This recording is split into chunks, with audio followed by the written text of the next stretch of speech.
व्यक्तीला आवडेल. तुमच्या मनातील सद्भावना पण व्यक्त केला, प्रेम व्यक्त करणारी गुण नाही, पण तुम्ही सहज म्हणाला ही एक बाई पाहिली आणि तुमच्या मनात भरली. पण या बाईच्या मनात जरा प्रश्न निर्माण झाला. प्रश्न म्हणजे प्रश्नोत्तर नाही घाबरूनचा, शंका. शंका. एक छोटीशी ए शंका. बाई, हा, तुझ्या मनात शंका निर्माण झाली. माहित आहे. वाटली ऐकायची आहे. विचारू? विचारायचं. राग येणार नाही. शंका. राग येणार नाही. राग येण्यासारखं काही विचार. तसं मी राग येण्यासारखं काही विचारत होय ना? नाही. पण तुम्ही आल्या म्हणाला की एक बाई पाहिली आणि तुमच्या मनात भरली आणि या बाईच्या मनात प्रश्न निर्माण झाला ही एकच बाई पाहिल्यानंतर तुमच्या मनात भरली की मिळणाऱ्या प्रत्येक बाईला तुम्ही सांगताय. हे मात्र बोलू. हा हो. कारण आहे, कित्येक मला बाया मिळाल्या. हा, त्या साऱ्या माझ्या माता आणि भगिनी. काय म्हणताय? हो, सज्जन.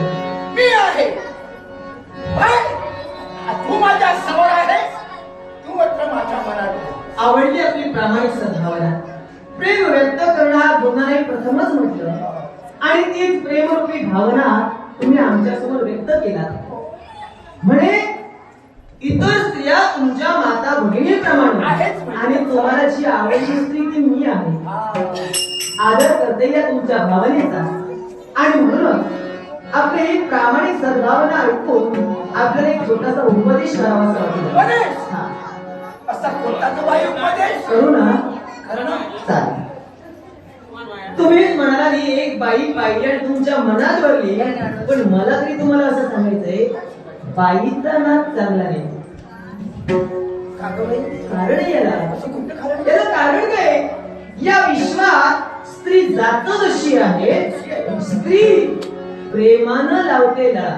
पण मला लावला प्रेमाने लळा. मला लावणार काय? पण ह्या पुढचं अजून पुढे आहे. मग तुझं कसं झालंय? मुद्दावळा नवरा झाला. कारण केवळ काही बाई मला मिळते असं मला झालं. पुढचं ऐकल्यानंतर निदान आपल्या मनावर थोडा तरी परिणाम होईल अशी आशा मला आहे. आणि ना, हा, चांगलं असेल तर बरं. स्त्री प्रेमानं लळा कुणाला लावते?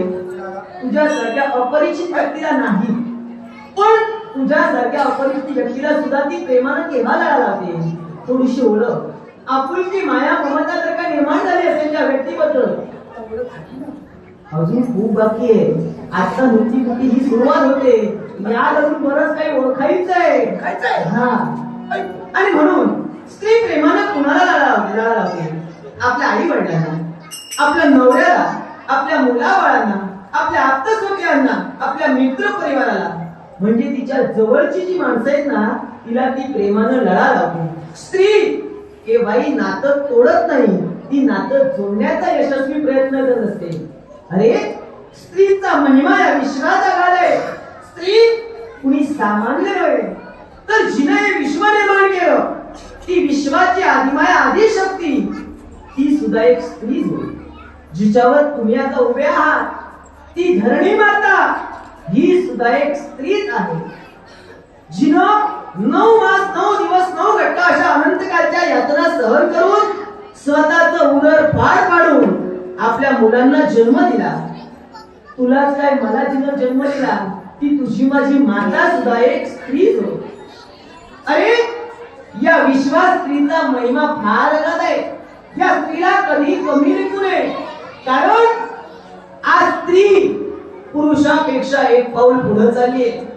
आणि म्हणूनच म्हटलं जातं एका यशस्वी पुरुषाच्या मागे जर का यशस्वी स्त्री खरी उभी असेल खंबीरपणे पाठीशी, तर त्या पुरुषाला यशापासून कुणीही मागं खेचू शकत नाही. आणि म्हणून ही स्त्री पुरुषापेक्षाही एक पाऊल पुढे चालली आहे. पुरुषाच्या खांद्याला खांदा लावून ती काबाड कष्ट करते, उन्हात तानात राब राब राबते, काम येते.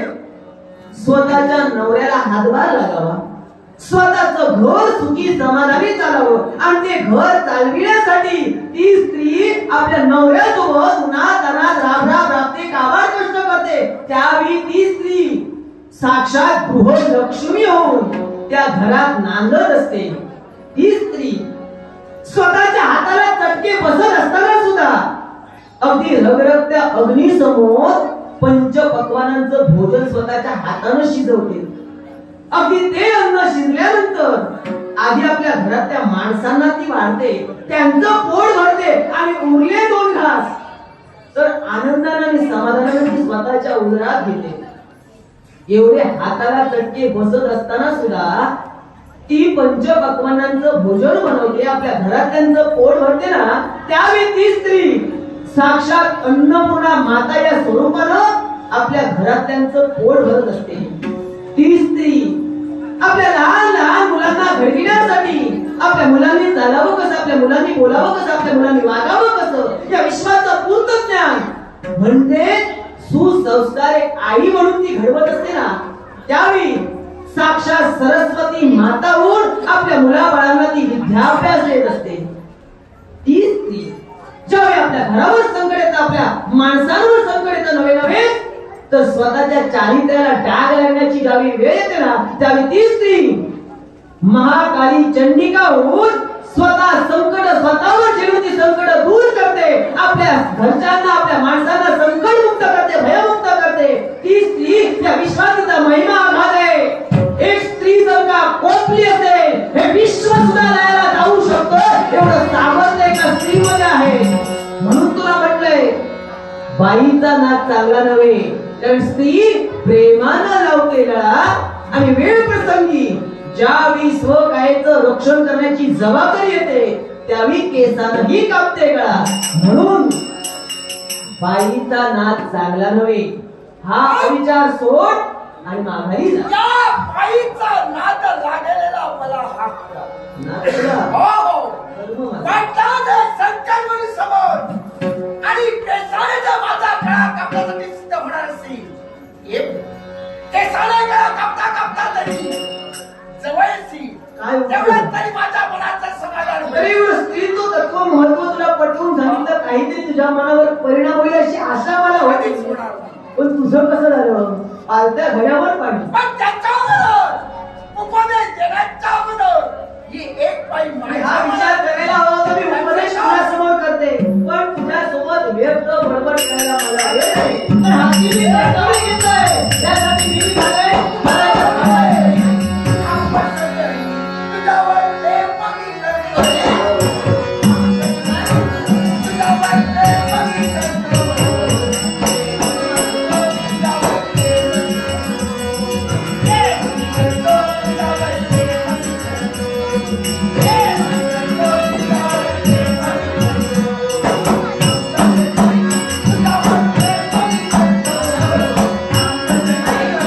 Yeah.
तुला लाज कशी वाटत? म्हणजे एखाद्या निर्लज्ज माणसाप्रमाणे स्वतःच्या मनातील भावना व्यक्त करत चाललाय मान्य आहे मला. प्रेम हे आंधळ असतं. प्रेम नाही आंधळ असतं ना तरी करताना डोळे उघडे होते. म्हणजे बोलण्याचा अर्थ जरा डोळे उघडून बघ. माझं लग्न झालंय. मी एक सौभाग्य आहे. मध्ये मंगळसूत्र तुझ्या कंटी आहे. हा? असू दे असू दे ना. मी दुसरं घालेन ते पण ठेव आणि मी घालणार ते पण फक्त बोल. वा. अरे इथून तुला सहज म्हणाला तुम्ही. लग्न झालं म्हणून काय झालं? आपण मंगळसूत्र हे देव दुसरं घालूया. अरे विचार एखाद्या सौभाग्यवती स्त्रीला या मंगळसूत्राचं महत्व काय आहे? अरे विचार करून तुझ्या मातेला या मंगळसूत्राचं महत्व काय आहे?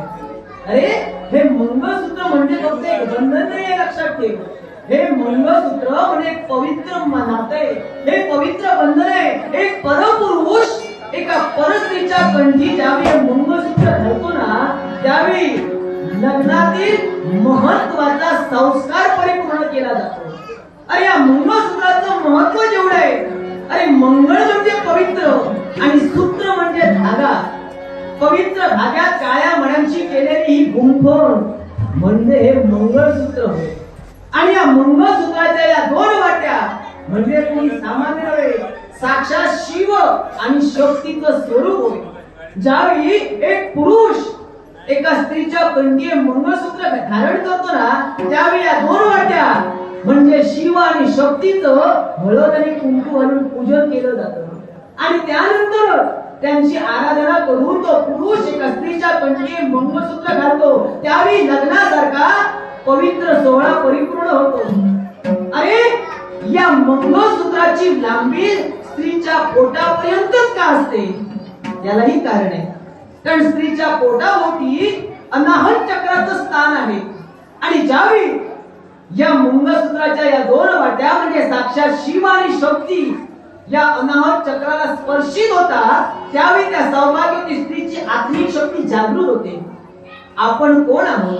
आपण करतोय काय? आता फक्त आपण एक स्त्री नाही तर आपण आता एक सौभाग्यवती आहोत. आपण एक पतिव्रता आहोत. आपण एक आर्यलग्न आहोत याची जाणीव हे मंगळसूत्र वारंवार त्या स्त्रीला आत्मिक शक्ती जागृत करून देत असते. अरे माहेरच्या कुलदेवतेची उपासना सोडून ती सासरच्या कुलदेवतेची उपासना करेपर्यंतचे आदान प्रदान म्हणजे हे मंगळसूत्र होय. आणि तू सहज म्हणालास हे दुसरं घालूया. अरे मी माझ्या सौभाग्याशी एक दिसते. मी माझ्या सौभाग्याशी प्रामाणिक आहे. मला माझं सौभाग्य अतिप्रिय आहे कारण मी त्यांच्यावर जीवापाड प्रेम करते आणि त्यांच्यासाठी वाटेल ते करण्यासाठी तत्पर आहे. आणि म्हणून तू कितीही जरी धनाचा मोह दिलास तरी मी केव्हाही माझ्या शरीराशी माझ्या सौभाग्याशी माझ्या अलंकाराशी केव्हाही प्रतारणा ही बाई माझ्या मनात हवी ती मला हवी.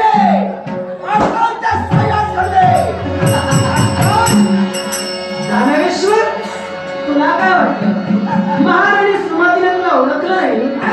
अरे वेड्या, ज्या क्षणी तुझी पावडे कपटी ना त्या क्षणी आमच्या नजरेने ओळखलं. तू माझ्या राज्यातील कुणीच नाहीयेस. कारण माझ्या राज्यातील एखादा पुरुष असता तर खरंच परस्त्री माते भगिनी समान मानणारा माझा पुरुष आणि तू स्त्री जातीची विटंबना करणारा अधर्मी माझ्या जवळ प्रेमरूपी मायाजाल निर्माण करतोय. तुझ्या सोबत असले केले बागडे तुला वाटतं महाराणी फसते? मुळीच नाही. अरे माझ्या हसण्यात आणि बोलण्यात मी तुला गुंफटवलंय. तुझा प्रेमरूपी मायाजाल स्वतःच्या पायी तुडवून आज तुला शेवट करण्यासाठी हाती चालली घेऊन ये. लक्षात ठेव.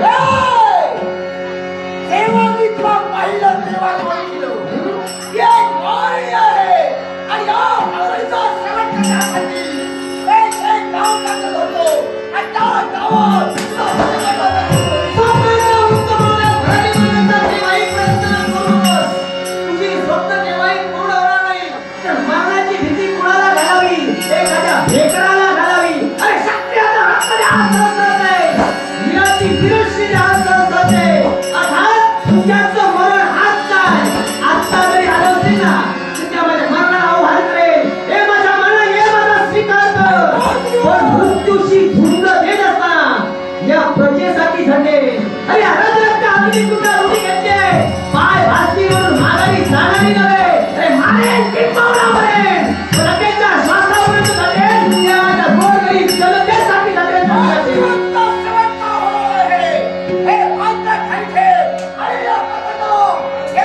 तिला रानावरती. मग यावेळी सांगता येतो समोरच्या आता रस्त्याला तू म्हणत असशील तर तुझी ही कुठली हाणून पाडल्याशिवाय मारायला सुरुवात राहणार आहे. कुठली नाही कशी का?